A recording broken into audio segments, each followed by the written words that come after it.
Pemirsa UB on TV balik lagi di program Research and Education, masih bersama saya Syarifah Ainal dan tentunya masih juga bersama dengan dosen di Universitas Ubudiya Indonesia. Nah, Ibu Kiki, tadi kita sudah memberikan penasaran pemirsa ya terkait dengan judul pengabdian yang sudah dilakukan oleh Ibu Kiki sendiri. Apa nih Bu judulnya? Nah, untuk judul pengabdian saya itu kesiapan ibu hamil ya dalam pemeriksaan antenatal care atau kehamilan di masa pandemi COVID-19. Oke, nah jadi memang kesiapan ibu hamil itu memang harus dipersiapkan segala macamnya. Benar ya. sekali. Nah, kenapa sih pada akhirnya Ibu mengangkat topik itu? Ya, baik. Begini ya, karena pandemi COVID ini salah satu menjadi momok ya bagi kita semua ya. Ya, pelayanan kesehatan selama pandemi COVID ini memang banyak sekali yang tidak memberikan pelayanan yang maksimal seperti itu ya. Nah, kemudian setelah dilihat lagi bahwa ketika pelayanan kesehatan tidak berfungsi maksimal di masa pandemi COVID ini akan memberikan dampak ya seperti ibu-ibu hamil yang baru sepertinya. Misalnya yang baru hamil nih, mereka nggak tahu nih misalnya ada keluhan apa.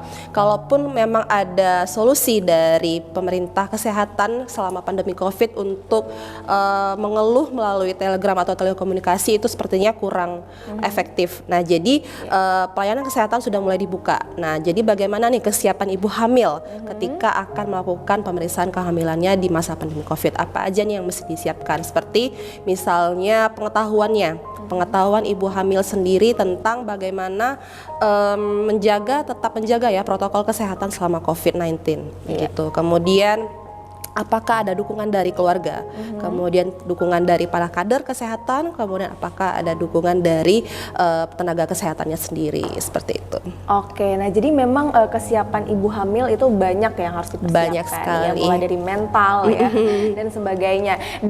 Untuk ibu hamilnya sendiri sebenarnya dari usia berapa bulan kehamilan? Iya, usia dari mereka dari 0 bulan ya, dari 0 bulan sampai nanti menjelang persalinan, seperti itu ya. Apalagi yang menjelang persalinan ini atau kunjungan keempat biasa disebut di ilmu kebidanan ya, itu memang harus dilakukan 2 kali ya, untuk mengetahui letaknya normal atau tidak, seperti itu. Apakah ada nanti dibutuhkan pemeriksaan penunjang seperti di laboratorium gitu nantinya.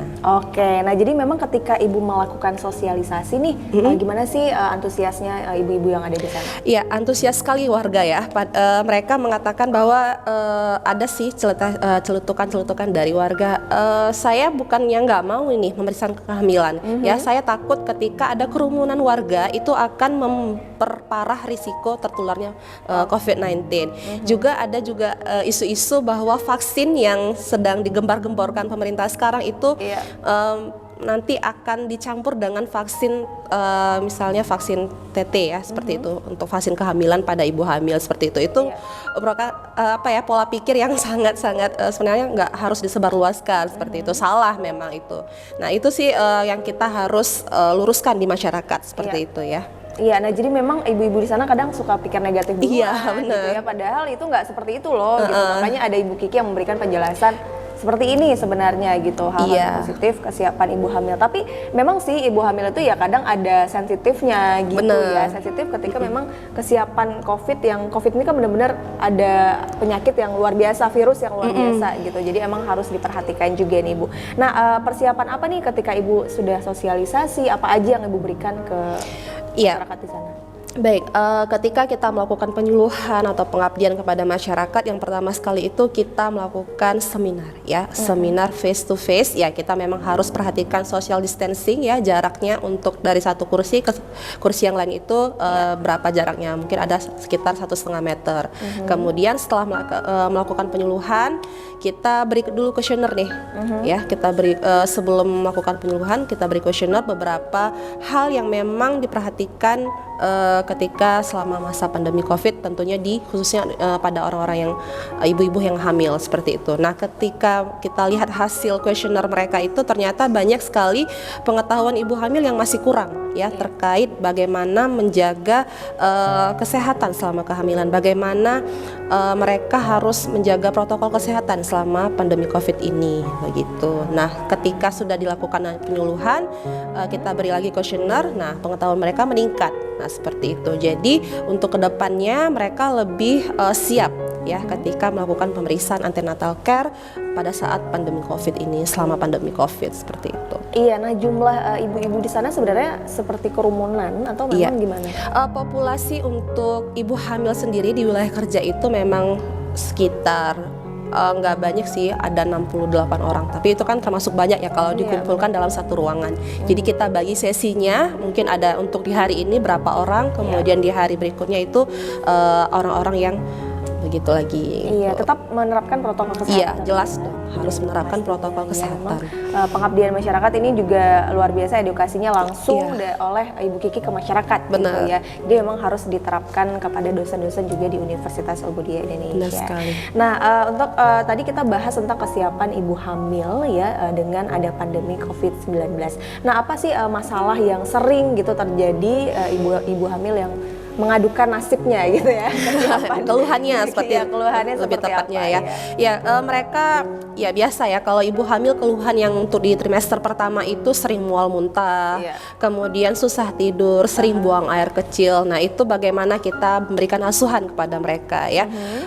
Kemudian untuk di trimester kedua sepertinya nggak ada keluhan, mereka lebih banyak makan aja. Kalau untuk trimester ketiga itu memang karena udah posisi janin semakin ke bawah, itu mengakibatkan mereka sakit pinggang, kemudian kakinya mulai bengkak, kemudian susah berjalan atau susah tidur karena semakin aktif ya gerakan janin, seperti itu. Itu sih yang mereka keluhkan selama ini. Nah, jadi bagaimana kita memberikan asuhan yang memang benar-benar sesuai dengan protap kesehatan ya, prosedur kesehatan, supaya mereka tahu nih bagaimana cara menangani itu. Nggak hanya maksud saya nggak hanya mereka yang tahu, kita mengajak suaminya juga nih, mengajak keluarganya supaya mereka sama-sama nih mendukung ibu hamil untuk bisa sejahtera ya, baik ibunya maupun si bayinya yang akan dilahirkan. Oke, nah tadi kita sudah bahas tentang pengabdian ya terkait dengan kesiapan ibu hamil pastinya. Nah, kita balik lagi ke penelitian, tapi penelitiannya kita cuma mau tahu harapannya apa sih untuk penelitian yang udah ibu lakukan? Ya baik, besar harapan saya ya ketika saya melakukan penelitian terkait merokok pada anak usia dini tadi, bahwa saran saya itu tidak hanya di tenaga kesehatan yang hanya memperhatikan atau memfokuskan mereka untuk mengadakan penyuluhan ataupun seperti seminar kesehatan di sekolah-sekolah seperti itu ya, tetapi ini juga harus bekerja sama pada tokoh masyarakat, tokoh agama, kemudian guru-gurunya ya, ini juga harus bekerja sama. Jadi harapannya ke depan supaya anak-anak di Indonesia ini tidak lagi lah untuk merokok ya, mereka tidak lagi merokok, mereka lebih aktif ya untuk belajar, mungkin belajar sambil bermain atau bermain sepuas mereka lah di usia dini ya, gitu. Jadi kalau untuk merokok di usia dini banyak sekali tadi yang sudah saya sampaikan dampaknya ya, tidak hanya di saat ini, mungkin akan di kedepan hari seperti itu. Jadi orang tua lah yang memang pondasi utama dalam meningkatkan kesehatan si anak ya. Nah, untuk harapan pengabdiannya nih Bu. Nah, untuk harapan pengabdian bahwa ibu hamil harus tetap memperhatikan protokol kesehatan selama menjalani pemeriksaan kehamilan pada saat pandemi COVID-19 ini ya, baik itu memakai masker, kemudian menjaga jarak ya, ataupun isu-isu yang sedang berkembang vaksin TT dicampur dengan vaksin itu vaksin COVID itu sepertinya tidak ada begitu ya. Oke. Nah, satu lagi harapan Ibu Kiki untuk mahasiswa di Universitas Al-Budiah Indonesia. Baik, mahasiswa saya harapkan itu lebih inovatif ya, lebih inovatif, lebih kreatif ya dalam meningkatkan pengetahuan mereka, tentunya juga skill mereka ya untuk bisa mensejahterakan khususnya kesehatan ibu hamil, anak dan lansia juga, seperti itu.